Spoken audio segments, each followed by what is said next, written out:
Make sure you check out our new sponsor, the Health Blaze. All the information is in the description. Use the promo code above.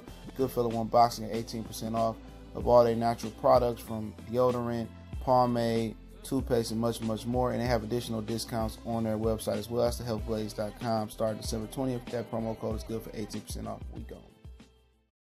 All right, I want to sit here and explain this to everybody about this marination process between, Terence, Crawford, Errol, Spence. And if you want to throw Keith, Sean Porter into the equation, we back Goodfella Sports TV. Appreciate everybody for tuning in, man. Make sure that subscribe button, bell icon button.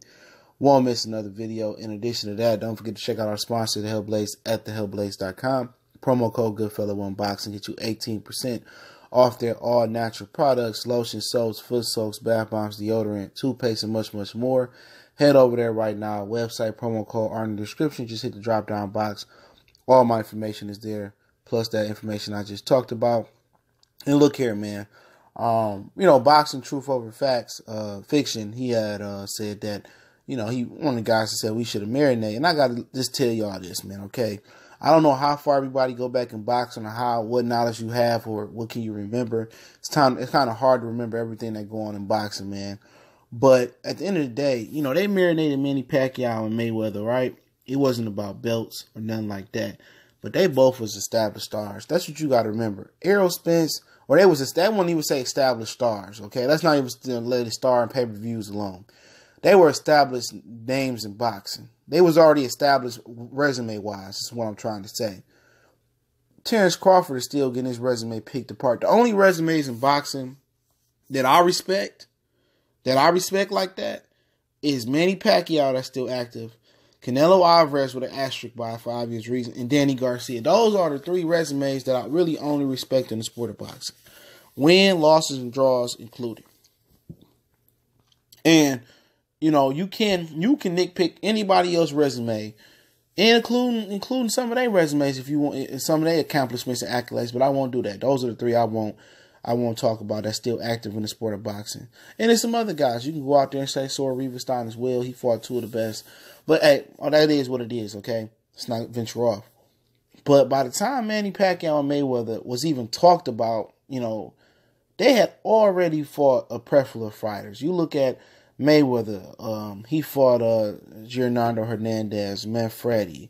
He fought Castillo a couple times. He fought Zab Judah, Carlos Baldemir. He fought Shaba Mitchell. A lot of people know about that story in D.C. He fought Chop Chop. He fought a lot of different guys. He tried to fight Kasazu. He tried to fight Casamayorga. He tried to fight Prince Nazim. None of them guys wanted to fight him. Morales Barrera didn't want to fight him. He wanted all the smoke. His campaign to fight Oscar De La Hoya started off at 135. He offered to jump up 7 weight classes to fight De La Hoya. People don't remember that. He fought a lot of different fighters in there, man. That people don't give him credit. Just look at the name and the record and say, "Oh man, no, he fought a lot of tough motherfuckers that he shouldn't even had to fight." He tried to fight Shane Mosley. Oh, my tooth ache, but he ended up fighting Shane Mosley during that little Pacquiao fallout thing. He ended up fighting, shutting out Marquez. He ended up beating up Ricky Hatton. He ended up beating up Oscar De La Hoya. You know what I'm saying? He ended up fighting Madonna and all these different dudes. Canelo Alvarez. You got to remember, he was an established name because he put the work in. So he was established. You look at Manny Pacquiao, David Diaz. You look at Pacquiao. He beat Ricky Hatton. He beat Cotto. He beat Clottey. He beat Margarito. Even coming up through the ranks, he was beating up several different guys. He beat a guy like Algieri that still had beat up on Ruslan Provodnikov. He went down there and fought Morales a few times. Lost once, thinking beat it twice. Beat up on Barrera. He established his name already. He was an established entity in the sport of boxing. He was established. When he was with Golden Boy, whatever promoter he was with before Top Rank, the 2 he was with before, 3, however many he was with, he was established. He had done something in boxing that had never been seen before. Move up and kept whooping ass. However you want to look at it, legitimate or illegitimate, it's your opinion. He did it. Floyd Mayweather, he made good, and he succeeded Roy Jones as the pound-for-pound next superstar in the sport of boxing, okay? You can't say Terence Crawford pound-for-pound status or Errol Spence pound-for-pound status, nor their resumes come close to that. You can't say they even fought None of them guys they fought on their resume. Kell Brook don't compare to some of them dudes they fought. I mean, you've seen future Hall of Famers on that resume. You see Hall of Famers in Mexico on that resume, some of them. You know what I'm saying? Pacquiao fought Marquez several different times before that as well, too. People forget that. Pacquiao took wins, he took losses, but he was an established entity, bro. He was established. Mayweather was established. You know what I'm saying? So you know what? People will wait on that fight. It was just casual fans waiting on that fight. Casual fans don't give a fuck about Terence Crawford or Errol Spence. They don't know what they've done yet. So how can we marinate a fight and say, oh, all the belts should be on the line for the fight when they ain't did half or a quarter of what Pacquiao and Mayweather did? They ain't even got 3 of those names on their resume, bruh. We talking about what? Posto, Gamboa, and we talking about Kell Brook. Kell Brook and Mikey Garcia. If Errol get past Mikey. That don't compare to the names I named on either one of those lists. So what is we waiting on? Fights like Crawford and Errol Spence is what will help build that list on up. It helps get them the notoriety, man. I understand this is probably Terence Crawford last stop, in the boxing weight class, you know what I'm saying? But Errol Spence got another weight class or 2 weight class to go up to really solidify himself. But really, what are we marinating a fight for that don't have no demand? It won't have a demand. You know what? You don't get a demand by beating up on Mikey Garcia small ass. You ain't gonna get a demand by beating the old Pacquiao or beating up on Omar Figueroa. You ain't gonna get a demand by beating this Amir Khan and beating Booz Putin and beating Jose Ramirez or beating the Regis Prograis. They ain't gonna get that demand. We naming names that don't even compare to the names I named on that resume.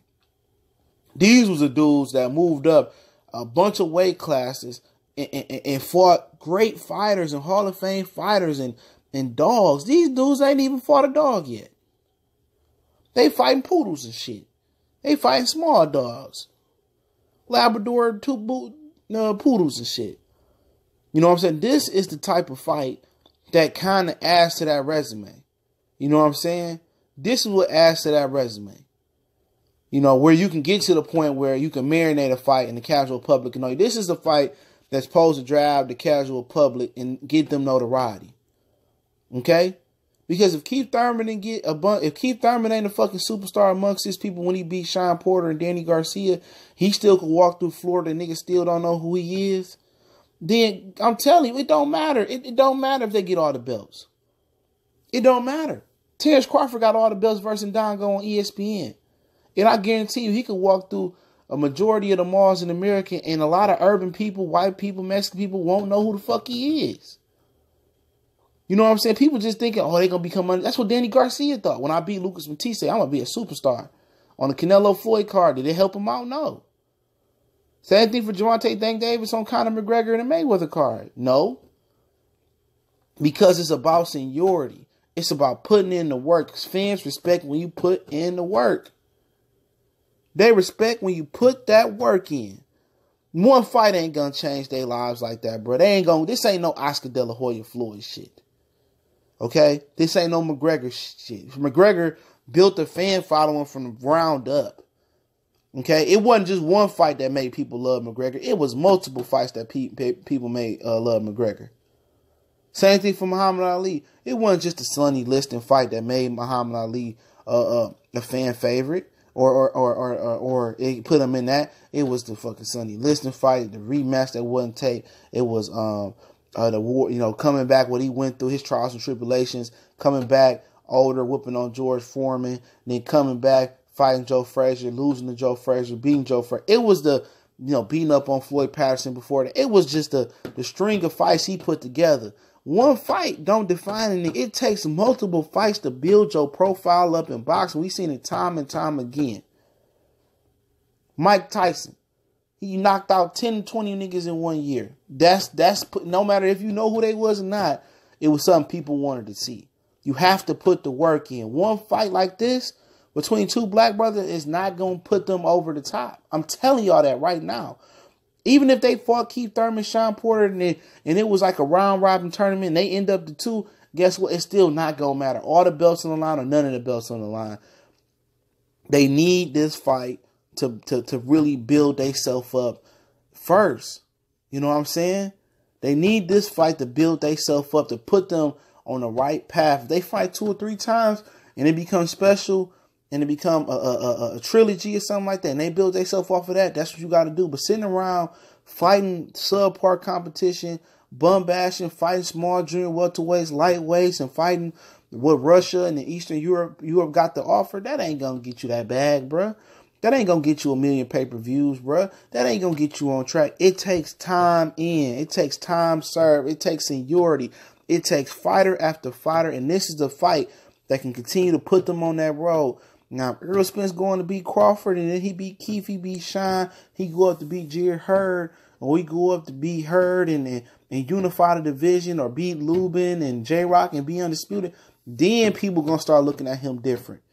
Terence Crawford, he come out there and he whooped Errol Spence, he whooped Keith, he whooped Shine, and then, you know, somehow other guys built themselves up like Barrios, Virgil Ortiz, or Jose Ramirez. He just sit there and he do a Bernard Hopkins, just dominate the welterweight division for 3 or 4 more years. You know what I'm saying? Then that's what we talking about. You know what I'm saying? That's what's going to have to happen. You don't become a superstar overnight like that without putting that work in. Even Oscar put a ton of work in to get the position he was in. Losses to Tito Trinidad, beating Pernell up, all types of shit. It takes time served, man. It takes the seniority put in. It takes the work to be put in.